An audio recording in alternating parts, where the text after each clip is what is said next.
Health life insurance premium మీద GST రద్దు చేయాలని ఒక ప్రతిపాదన తీసుకొని వచ్చిరంట. ఇది శుభ పరిణామమే. ఈ ఏం తెలియనటువంటి వాళ్ళు ఎగిరెగిరి పడతారు. జిఎస్టీ పైసలతో ఏం చేస్తారు, మరి అదేం చేస్తారు, జీడిపి తోటి ఏం చేస్తారు, అదేం చేస్తారు, ఇదేం చేస్తారు, ఇదేం చేస్తారు.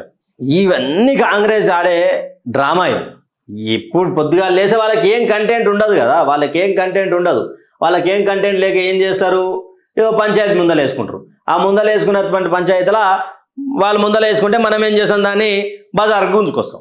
నేను వీళ్ళు బీసీ బీసీ బీసీ బీసీ అని మాట్లాడుతూ ఉన్నారు కదా. ఉపరాష్ట్రపతి గారి ఎన్నికల్లో బీసీలకు అన్యాయం చేసిరు. ఒక బీసీ అభ్యర్థిని నిలబెట్టకుండా, లేదా బీసీ అభ్యర్థిగా నిలబడ్డటువంటి ఎన్డీఏ కూటమి అభ్యర్థి రాధాకృష్ణన్ గారికి సపోర్ట్ చేయకుండా మనకు బీసీలకు అన్యాయం చేసిరు. మరొక విషయం ఏంటంటే, 3 రాష్ట్రాల్లో అధికారంలో ఉన్నటువంటి కాంగ్రెస్ పార్టీ ఎక్కడనైనా బీసీ సీఎంని నిలబెట్టిందా, బీసీ సీఎంని చేసిందా అనేది ఒకసారి ఆలోచించాలి.